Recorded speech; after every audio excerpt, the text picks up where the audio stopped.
আসসালামু আলাইকুম রহমতুল্লাহি ওবরকাতুহু।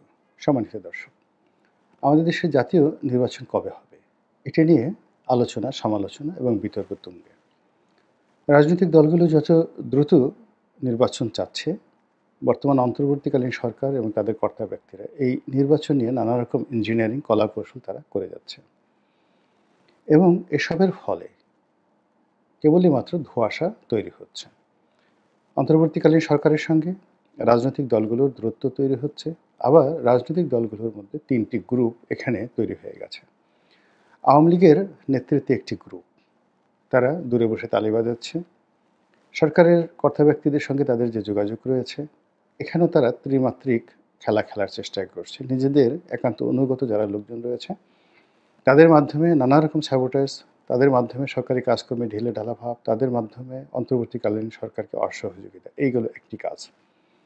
দ্বিতীয় কাজ হলো, যারা সরকারের কর্তৃপক্ষ রয়েছে, গোয়েন্দা সংস্থা রয়েছে, আওয়ামী লীগের মধ্যে একটা বিকল্প আওয়ামী লীগ তৈরি করার জন্য যে চেষ্টা করে যাচ্ছে, সেখানে আওয়ামী লীগের লোকজন যেহেতু ঝানু কূটনীতিবিদ এবং তারা জানে এগুলো সফল হবে না, এই কারণে তারা সরকারকে সহযোগিতার প্রলোভন দেখিয়ে বিকল্প আওয়ামী লীগ তৈরি করার জন্য সরকারকে যে ভিন্ন পথে ডাইভার্ট করছে, এই ডাইভার্ট করার ক্ষেত্রে সরকার বিপদগ্রস্ত হয়ে পড়েছে। অনেকটা 1/11-এর সময় আপনারা জানেন যে 1/11-এর সময় মঈনুদ্দিন এবং ফখরুদ্দিন সরকারের যারা কর্তা ব্যক্তি ছিলেন, তারা আওয়ামী লীগ ভাঙার, বিএনপি ভাঙার যে চেষ্টা করেছিলেন এবং আওয়ামী লীগ এবং বিএনপির যারা শীর্ষ নেতৃত্ব ছিলেন, তারা এই মঈনুদ্দিন ফখরুদ্দিন সরকারের কর্তা ব্যক্তিদেরকে একবার রাস্তায় নামিয়েছেন, একবার ক্যান্টনমেন্ট থেকে বের করেছেন, একবার শেরাটনে নিয়েছেন, একবার নেতাদের বাসায় নিয়েছেন এবং নানা রকম ছলচাতুরি বৈঠক করে রাজনৈতিক যাকে বলা হয় কূটকৌশল প্রয়োগ করে মঈনুদ্দিন ফখরুদ্দিন সরকারকে জনসম্মুখে এবং দেশ বিদেশে বিতর্কিত করে ফেলেছেন যে তারা বৈধ দুটো রাজনৈতিক দলকে ভেঙে বিকল্প সংস্কারবাদী একটি রাজনৈতিক দল গঠন করার চেষ্টা করেছে এবং শেষের বেলায় একেবারে দিন শেষে একজন ঝানু রাজনীতিবিদকে তারা তাদের পক্ষে নামাতে পারেনি। তো অতীতের মতো এখন অবাক করা ব্যাপার হলো, আগে যেভাবে রাজনৈতিক দলগুলো সংস্কার করার কথা বলা হচ্ছিল মঈনুদ্দিন ফখরুদ্দিনের জামানাতে, এই সময়টিতে যেটি হচ্ছে, পুরো রাজনৈতিক সিস্টেমের সঙ্গে সঙ্গে সংবিধান, আইনকানুন, তারপর আরও অনেক কিছু এখানে পরিবর্তন করার, সংস্কার করার জন্য চেষ্টা চালাচ্ছে এবং এটি গত ৬-৭ মাসের মধ্যে এতটা অজনপ্রিয় হয়ে পড়েছে যে সংস্কারের নাম শুনলে মানুষ গালাগাল করছে এবং সংস্কার রীতিমতো একটি গালিতে পরিণত হয়ে গেছে। তো এই প্রেক্ষিতে বিভিন্ন গোয়েন্দা সংস্থার যারা লোকজন রয়েছে, তারা সরকারি কর্তা ব্যক্তিদেরকে বোঝাচ্ছে যে বিএনপির যে লোকজন রয়েছে, তারা বর্তমান নেতৃত্বকে অস্বীকার করে একটা ভিন্ন প্ল্যাটফর্মে চলে আসবে এবং এসে সরকারকে সহযোগিতা করবে।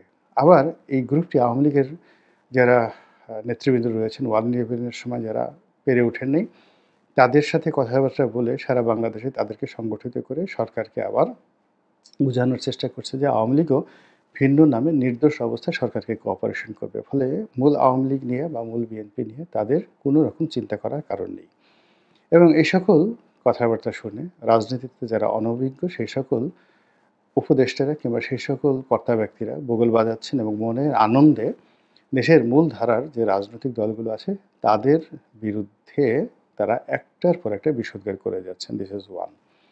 সেকেন্ড থিং হলো, এখানে কিংস পার্টি গঠন এবং আমি অবাক করার ব্যাপার হলো, বাংলাদেশে যে সকল গোয়েন্দা সংস্থাগুলো রাজনীতি দেখে, যেমন ডিজিএফআই, এনএসআই কিংবা এসবি, তারা এই রাজনৈতিক নেতৃবৃন্দের সঙ্গে নিয়মিত যোগাযোগ করেন এবং এখানে সাধারণত এসপি লেভেলের লোক পুলিশে, আর সর্বোচ্চ এডিশনাল আইজি এবং ডিআইজি, তারা শীর্ষ নেতাদের সঙ্গে কথা বলেন।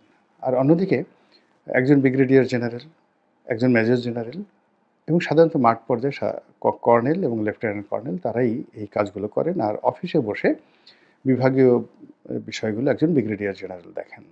এনএসআইয়ের ক্ষেত্রে ডিআইজি লেভেলের কর্মকর্তারা অফিসে বসেন আর মাঠ লেভেলের যারা কর্মকর্তা, তারা কমান্ডে যারা আছেন, তারা এসপি লেভেলের কর্মকর্তারা এখানে কর্মকাণ্ড করেন।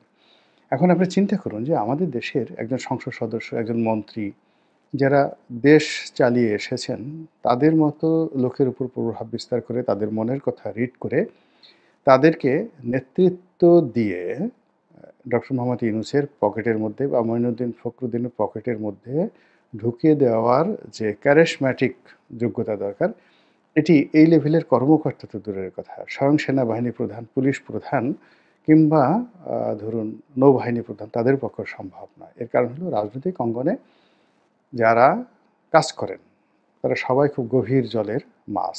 দেখে আপনার মনে হবে এরা কিছুই বুঝে না, লেখাপড়া বুঝে না, মুখ থেকে গন্ধ আসতেছে, দাঁত ময়লা, তারপর পোশাক আশাকের কোনো যাকে বলা হয় কেতাদুরস্ত ভাব নেই।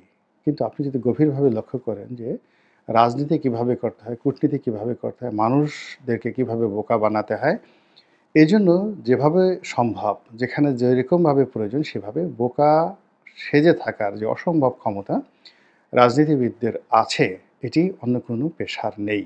ফলে কি হচ্ছে, রাজনীতিবিদরা সময় মতো রাজা হয়ে যায়, আবার সময় মতো কারাগারে চলে যায় এবং এই দুটোকে তারা ডাল ভাত মনে করে। কারাগার থেকে বের হয়ে ১ ঘন্টার মধ্যে তারা সিংহাসনে বসে, আবার সিংহাসন থেকে ১ ঘন্টার মধ্যে তারা কারাগারে চলে যায় এবং এটা নিয়ে তাদের মধ্যে কোনো লাজ লজ্জা নেই। আপনি দেখুন ডোনাল্ড ট্রাম্পের যে গত ৪ বছরের যে কর্মকাণ্ড, তিনি জেলে গেছেন, তার বিরুদ্ধে মামলা হয়েছে, তাকে অপমান করার সর্বোচ্চ চেষ্টা করা হয়েছে, কিন্তু সব কিছু কাটিয়ে উঠে তিনি আবার সেই ক্ষমতার মসনদে বসেছেন। আর ওই একই সময়টিতে যারা ইউএস জাস্টিস ডিপার্টমেন্টে ছিলেন কিংবা যারা মার্কিন মেরিন বিভাগের জেনারেল ছিলেন কিংবা মানে সেনাবাহিনীর প্রধান ছিলেন, সশস্ত্র বাহিনীর প্রধান ছিলেন, জয়েন্ট চিফ অফ স্টাফ যিনি আছেন, তাদের কারোর কোনো অস্তিত্ব নাই। আপনি এদেরকে খুঁজেও পাবেন না কাউকে। তো এই যে বাংলাদেশের রাজনীতিবিদদের সঙ্গে বিভিন্ন গোয়েন্দা এজেন্সি যারা খেলছেন, আর অরাজনৈতিক যে অন্তর্বর্তীকালীন সরকার, এই অন্তর্বর্তীকালীন সরকার এদের কথা মতো চলতে গিয়ে পুরো তাদের যে কমিটমেন্ট, তাদের যে গোল, সমস্ত কিছুতে প্যাঁচ লাগিয়ে দিয়েছে। আর প্যাঁচ লাগানোর কারণে কি হচ্ছে, তারা সত্য বলছেন না মিথ্যা বলছেন তারা জানেন আর তাদের মালিক জানেন, কিন্তু জনগণ তাদেরকে বিশ্বাস করছেন না।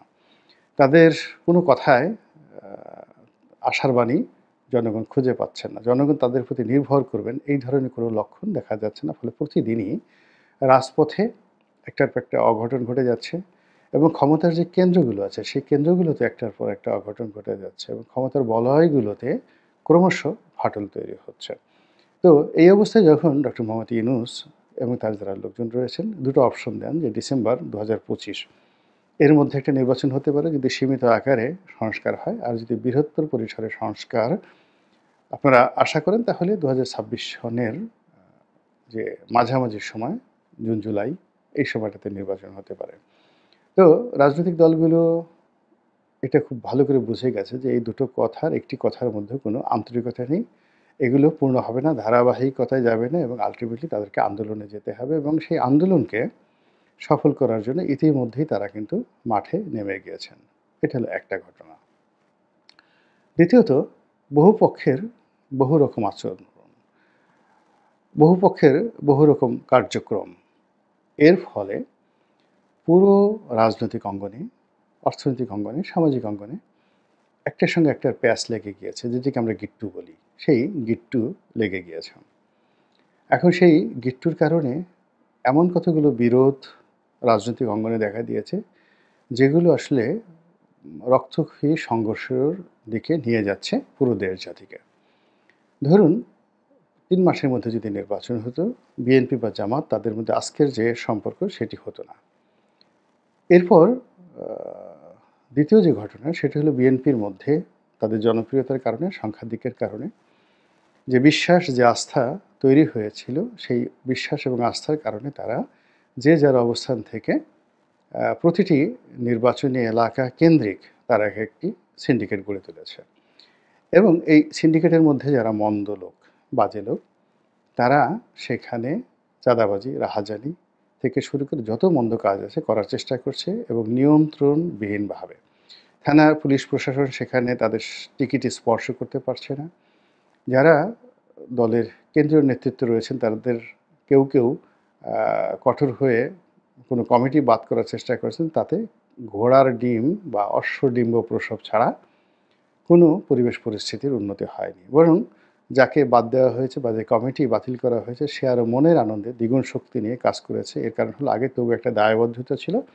এখন সেই দায়বদ্ধতা থেকে বের হয়ে সে যে সিন্ডিকেটটা চালাচ্ছে, সেই সিন্ডিকেটের সঙ্গে স্থানীয় দুর্নীতিবাজ সরকারি কর্তারা আছে, পুলিশ আছে। যেমন মাঠ-ঘাট, চাঁদাবাজি যা কিছু করে এটার একটা অংশ তো দুর্নীতিবাজ পুলিশকে দিতে হয়, দুর্নীতিবাজ বেসরকারি কর্মকর্তাদেরকে দিতে হয়। তো এইগুলোকে নিয়ে তারা যে একটা সিন্ডিকেট গড়ে তুলেছে এবং সেই সিন্ডিকেটের উপার্জিত অর্থ আগের আওয়ামী লীগ রেজিমে যারা এই সকল কালেকশন করত তাদের সঙ্গে সমঝোতা করে একটা অংশ তাদেরকে পাঠিয়ে দেওয়া হচ্ছে। দল গুল্লায় যাক, দেশ গুল্লায় যাক, ডক্টর মোহাম্মদ ইউনূস গুল্লায় যাক, এগুলো নিয়ে সেই সিন্ডিকেটের কোনো রকম মাথা ব্যথা নেই। এটি গেল এক। দ্বিতীয়ত হলো যে আপনারা জানেন যে বিএনপির বিরুদ্ধে দীর্ঘদিন ধরেই কমিটি বাণিজ্যের একটা অভিযোগ ছিল। এই কমিটি বাণিজ্য করার কারণে বিএনপির কেন্দ্রীয় অফিস থেকে শুরু করে জেলা অফিসে বিশাল একটা সিন্ডিকেট রয়েছে, যারা টাকা খেয়ে ছাত্রদল, যুবদল এবং বিএনপির নানা রকম কমিটি দিয়েছে এবং কোনো কোনো জায়গাতে দেখা গেল ৩টে-৪টি গ্রুপ এখানে হয়ে গেছে। অর্থাৎ প্রথমে এই বছর একজনকে কমিটি দেওয়া হলো ধরুন ৳১,০০,০০০ বিনিময়ে। আবার টেন্ডার করে পরবর্তী বছর তাকে সেই কমিটি বাদ দিয়ে আরেকটি কমিটি দেওয়া হলো ৳৫,০০,০০০ বিনিময়ে। এমনও ঘটনা শোনা গেছে এই আগস্টের আগে জেলা পর্যায়ের একটি কমিটির জন্য কোটি টাকা পর্যন্ত লেনদেন হয়েছে। ৳১,০০,০০,০০০ দিয়ে একটা জেলার কমিটি দেওয়া হয়েছে। এখন ২ বছর পরে আবার যখন আরেকটি কমিটি দেওয়া হলো টাকা খেয়ে, আর আগের কমিটির যারা লোকজন তারা পেল না, তখন তারা কী করলো, স্বতন্ত্র একটা গ্রুপ হয়ে যারা নতুন টাকাওয়ালা এবং নতুন টাকা দিয়ে কমিটি পেয়েছে তাদের বিরুদ্ধে অবস্থান নিয়ে এলাকাতে পারস্পরিক মারামারি, দ্বন্দ্ব সংঘাত করা শুরু করলো এবং এই দ্বন্দ্ব সংঘাতে প্রতিপক্ষকে ঠেঙানোর জন্য মামলা মোকদ্দমা দিয়ে তাদেরকে নাস্তানাবুদ করার জন্য তারা আওয়ামী লীগ সরকারের যারা লোকজন ছিল তাদের সাহায্য সহযোগিতা তারা নিয়েছে। এখন যেহেতু আওয়ামী লীগ নেই, না থাকার কারণে কি হচ্ছে, এই যে গ্রুপগুলো তারা পরস্পরের মুখোমুখি এবং এই গ্রুপগুলো কোনো কোনো জায়গাতে অর্থাৎ কোনো কোনো উপজেলাতে, কোনো কোনো ইউনিয়নে, কোনো কোনো জেলাতে কম করে হলেও ৩টি আর ক্ষেত্র বিশেষে ৭-৮টি পর্যন্ত গ্রুপ, উপগ্রুপ রয়েছে এবং এর মধ্যে উপগ্রুপগুলো যারা ওই চাঁদাবাজির সাথে হয়তো অনেকে জড়িত না, কিন্তু এই কমিটি নিয়ে তারা আগামীতে নির্বাচন করবে, ইলেকশন করবে, কেউ উপজেলা করবে, কেউ ইউনিয়ন পরিষদ করবে, কেউ পৌরসভা করবে, নিদারুণ প্রতিযোগিতা করছে, মারামারি, কাটাকাটি, খুন খারাপি অসংখ্য ঘটে গেছে। গেল ২। ৩ নম্বর হলো নির্বাচনের প্রার্থী। বিএনপির প্রায় সব জায়গাতেই ৪ জন, ৫ জন, ১০ জন করে অন অ্যাভারেজে আপনি ১০ জন করে প্রার্থী যদি ধরেন, ৩০০টি আসনে তাদের ৩,০০০ প্রার্থী আছে এবং এই ৩,০০০ প্রার্থী একটি কেন্দ্রীয় যাকে বলা হয় নিয়ন্ত্রণের অভাবে এই ৩,০০০ প্রার্থী সবাই নিজেদেরকে যোগ্য মনে করছেন এবং সবাই পাওয়ার ব্যাপারে শতভাগ আশাবাদী আর না পাওয়ার ব্যাপারে শতভাগ নৈরাশ্যবাদী। এমনকি বিএনপির যে সর্বোচ্চ নীতি নির্ধারণী বডি, সেই নীতি নির্ধারণী বডিতে যারা রয়েছেন, আওয়ামী লীগের যেমন প্রেসিডিয়াম মেম্বার, তেমনি বিএনপিতে যেটি রয়েছে স্থায়ী কমিটি। তো স্থায়ী কমিটির অনেক সদস্য জানেন না তিনি মনোনয়ন পাবেন কি পাবেন না। আপনি ইতিপূর্বে দেখেন মোর্শেদ খান সাহেব, তিনিও মনোনয়ন পাননি। তো এখন স্থায়ী কমিটিতে যারা আছেন তারা শিওর বলতে পারে না, বিকজ পুরো বিষয়টি একজনের দয়ার উপর, একজনের সিদ্ধান্তের উপর, একজনের মায়ের উপর নির্ভর করছে এবং তিনি যে প্রেডিক্টেবল এটাও দলের যারা নেতাকর্মী এটি তারা বলতে পারছেন না। অনেক সময় দেখা গেল হোসেন শহীদ সোহরাওয়ার্দী, তার একটা যাকে বলা হয় প্রেডিকশন ছিল এবং তার একটা নীতি নৈতিকতা ছিল। তিনি যদি জবান দিতেন কারোর সঙ্গে, সেই জবান মানে তিনি যদি মারাও যেতেন, লোকজন বিশ্বাস করতো যে হোসেন শহীদ সোহরাওয়ার্দী যেটা বলেছেন এই কথার অন্যথা হবে না। কিন্তু দুর্ভাগ্যজনক হলো যে আমাদের জাতীয় নেতৃবৃন্দের প্রায় সবাই কথা দিয়ে কথা না রাখার ক্ষেত্রে এরশাদের বড় ভাই অথবা এরশাদের ছোট ভাই, অর্থাৎ হুসেইন মোহাম্মদ এরশাদের বড় ভাই এবং ছোট ভাই। এবং এরশাদ যেমন বাতাসের সঙ্গে তার সিদ্ধান্ত পরিবর্তন করতেন, নারীর সঙ্গে তার সিদ্ধান্ত পরিবর্তন করতেন, সৌন্দর্যের সঙ্গে, ফুলের সঙ্গে, মানে তিনি তার সিদ্ধান্ত সকাল বিকাল পরিবর্তন করতে পারতেন। তিনি প্রয়োজনে কারো কাছে অবনত হতে পারতেন, আবার প্রয়োজন ফুরিয়ে গেলে যে কাউকে ছুঁড়ে ফেলে দিতে পারতেন। তো এই অভ্যাসটি বিএনপি এবং আওয়ামী লীগের যারা নীতি নির্ধারণী তারা কোনো অংশে এরশাদের চাইতে কম নয়। ফলে কি হলো, এই যে বিএনপির যারা ৩,০০০ যোগ্য প্রার্থী আছে তারা সবাই আশাবাদী আবার সবাই হতাশাবাদী এবং এটির চূড়ান্ত সংঘাতময় পরিবেশ এবং পরিস্থিতি তৈরি হবে যখন নমিনেশন ডিক্লেয়ার করে দেওয়া হবে। এবং ডিক্লেয়ার করার সঙ্গে সঙ্গে প্রতিটি আসনে গড়ে কম করে হলে ৫ জন করে প্রার্থী হবে এবং ২০২৪ সনে যেভাবে আমির প্রার্থীরা নিজেরা মারামারি কাটাকাটি করে আওয়ামী লীগের সর্বনাশ ঘটিয়েছে এবং আওয়ামী লীগ মাত্র ৬ মাসের মধ্যে তাদের যাকে বলে পতন হয়েছে। যদি আওয়ামী লীগ আমিডামি না করে কেবলমাত্র ২০১৮ মানে ঘোষণা দিয়ে দিত যে আমরা কে কী মনে করলো না করলো ২০১৪-র মতো ১৮ মতো, তাহলে তো এই পরিণতি হতো না। কিন্তু এই যে আমিডামি করার ফলে কি হলো, পুরো তার যে স্ট্রাকচার সেই স্ট্রাকচারটা কিন্তু ভেঙে গিয়েছে। বিএনপির ক্ষেত্রেও তদ্রুপ। বিএনপির এখন যে অবস্থা হয়ে গেছে, নির্বাচনের শিডিউল ঘোষণা করার সাথে সাথে সে যখন তার প্রার্থীদেরকে ঘোষণা করবেন এবং মাঠের পরিস্থিতিতে মারামারি কাটাকাটিতে অনেক প্রার্থী আবার পরিবর্তিত হবে, আবার অনেক প্রার্থীতে পরিবর্তন হওয়ার পরে সেখানে আরেক দফা মারামারি হবে। এরপরে অসংখ্য প্রার্থী, যেটা বললাম আগে, মিনিমাম ৫ জন করে তারা স্বতন্ত্র দাঁড়িয়ে যাবেন এবং সেই দাঁড়ানোর ফলে পুরো নির্বাচনী এলাকায় একটি রক্তক্ষয়ী সংঘর্ষ অনিবার্য হয়ে পড়বে। এটি বিএনপির ক্ষেত্রে। জামাতের ক্ষেত্রে যেটি হলো, জামাত এখন খুব একটি ভালো পর্যায়ে রয়ে গেছে। কিন্তু নির্বাচনের মাঠে যখন বিএনপির এই যে সংঘাত, সংঘর্ষ, দলের মধ্যে গ্রুপ, উপগ্রুপ, এগুলো নিয়ে মানুষ এতটা দৌড়াদৌড়ি করবে, এতটা যাকে বলা হয় ব্যস্ত থাকবে, থানা, পুলিশ, প্রশাসন তাদের সমস্ত মনোযোগ কেবল বিএনপিকে কেন্দ্র করে। ফলে জামাতের যারা প্রার্থী রয়েছেন তারা মাঠে যাওয়া তো দূরের কথা, মানে মাঠে গিয়ে প্রচার প্রপাগান্ডা তো দূরের কথা, ঘর থেকে ওই সময়টাতে বের হতে পারবেন না। এখন তারা অনেক কথা বলছেন, সভা সমাবেশ করছেন, সব কিছু করছেন, কিন্তু একটা বিরূপ অবস্থা যখন সৃষ্টি হয়ে যাবে সেই সময়টিতে তারা ঘর থেকে বেরোতে পারবে না। ফলে কি হলো, ২০২৫ সনে বা ২০২৬ সনে নির্বাচন না হওয়ার সম্ভাবনা ৯৯%। আর যদি নির্বাচন হয়ে যায় বা হওয়ার চেষ্টা করে, তাহলে সেখানে পুরো রক্তক্ষয়ী সংঘর্ষে আরেকটি নতুন অভ্যুত্থান বা একটি নতুন পরিবেশ পরিস্থিতি সেখানে তৈরি হওয়ার সম্ভাবনা শতভাগ।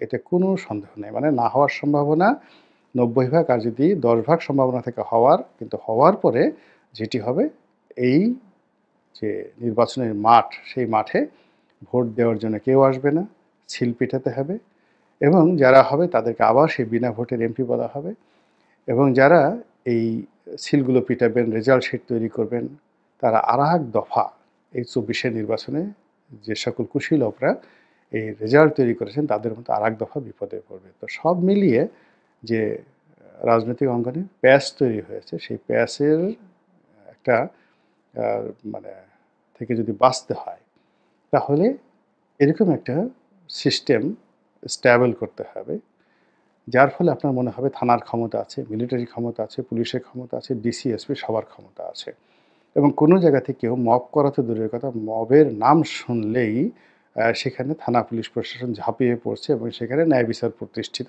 করছে এবং এটা না করা পর্যন্ত জনগণ ঝুঁকি নিয়ে কখনই কোনো প্রার্থীর পক্ষে ভোট দিতে যাবে না। মহান আল্লাহ সবচেয়ে ভালো জানেন, তার সিদ্ধান্তই চূড়ান্ত এবং তিনি আমাদেরকে নিয়ে কী সিদ্ধান্ত নিয়েছেন সেটাই বাস্তবায়িত হবে। আল্লাহ আমাদের সবাইকে হেদায়েত দান করুন এবং হেফাজত করুন। আসসালামু আলাইকুম ওয়া রাহমাতুল্লাহি ওয়া বারাকাতুহু।